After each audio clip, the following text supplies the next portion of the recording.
इस वक्त आप लोग जहां पर भी बैठे हो अपने आसपास नजरें घुमाओ और देखो कोई लोहे की चीज दिख रही है आपको। अगर दिख रही है तो उसे उठाओ और आसमान में उड़ा दो। क्या सोचने लग गए कि कैसी पागलों जैसी बातें कर रहा है ये आदमी। ठीक सोच रहे हो आप, क्योंकि ये बात मैंने नहीं, आज से 117 साल पहले दो भाइयों ने बोली थी और लोगों ने उन्हें पागल ही बोला था। वो कहते थे हम कुर्सी उड़ा देंगे, टेबल उड़ा देंगे, लोहे को उड़ा देंगे, हम एक ऐसी मशीन बनाएंगे कि इंसान को भी आसमान में उड़ा देंगे। लोगों ने कहा इनकी बुद्धि खराब हो गई है, कैसी पागलों जैसी बातें करते हैं ये आदमी। लोग उन्हें पागल बोलते रहे और वो दिन रात पागलों की तरह एक्सपेरिमेंट करते रहे। कई साल लग गए, लेकिन अपने इसी पागलपन की वजह से इन्होंने इतिहास बना दिया। जिस लोहे को उठा ना सके 1000 आदमी, उसे आसमान में उड़ा दिया। कितने सपने देखते हो आप, कितना ऊपर उड़ना चाहते हो, कितना बड़ा बनना चाहते हो। यार मैं इतना बड़ा बनना चाहता हूँ, इतना बड़ा बनना चाहता हूँ। अबे रुक, इतना बड़ा बनने के लिए तुझे पागल बनना पड़ेगा। बता तू बन सकता है? इतना बड़ा बनने के लिए तुझे अपने दिमाग में एक सॉफ्टवेयर इंस्टॉल करना पड़ेगा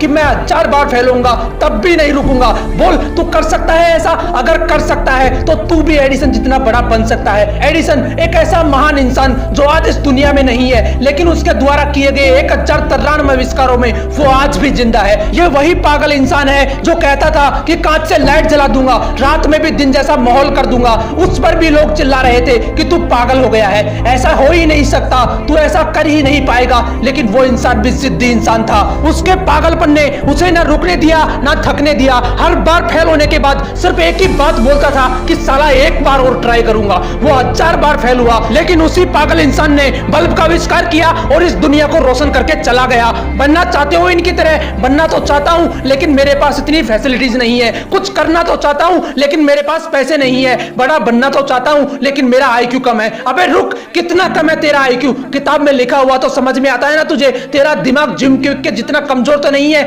जिसके लिए किताबें पढ़ पाना भी बहुत मुश्किल हो गया था, क्योंकि सिर में चोट लगने की वजह से इसके दिमाग ने ठीक से काम करना बंद कर दिया था। इस बंदे ने अपनी जिंदगी के 3 साल सिर्फ ये समझने में गुजार दिए कि सेंटेंसेस को पढ़ा कैसे जाता है। ये सेंटेंस पढ़ना सीखा ही था कि एक बार फिर सीढ़ियों से गिरने की वजह से इनके सिर में चोट लगी और इनकी हालत पहले से भी ज्यादा खराब हो गई। लेकिन अंदर तो जिद थी ना खुद को साबित करने की। इन्होंने अपने दिमाग को समझने के लिए इतनी किताबें पढ़ डाली कि आज वो बंदा माइंड एक्सपर्ट एंड दुनिया के सबसे बड़े लाइफ कोचेज में से एक है। जिस बंदे के दिमाग ने ही काम करना बंद कर दिया था, आज वो बंदा लोगों को यह सिखाता है कि दिमाग को काम में कैसे लेना चाहिए। यहां तक कि कई लीडिंग कंपनीज के मालिक इलोन मस्क को भी इस बंदे ने ट्रेन किया है। अगर मैं आपको बोलूं कि मैं एक ऐसा यंत्र बनाऊंगा जिसकी सहायता से किसी भी इंसान को गायब करके कुछ ही सेकंडों में अमेरिका पहुंचा दूंगा, तो बताओ कैसा लगेगा आपको? आप मुझे पागल बोलोगे या नहीं? क्या बीतेगी मुझ पर जब चारों तरफ से लोग मुझे पागल बोल रहे होंगे कि तू नहीं कर सकता, तेरे बस की नहीं है। कुछ ऐसा ही ग्राहम बेल के साथ हुआ था। वो बोलते थे कि ऐसा यंत्र बनाऊंगा जिससे आप भगवान की तरह हजारों किलोमीटर दूर बैठे किसी भी इंसान से बात कर पाओगे। लोगों ने कहा ये पागल हो गया है, इसकी बुद्धि फिर गई है। लोग चिल्लाते रहे उस पर, लेकिन वो नहीं रुका।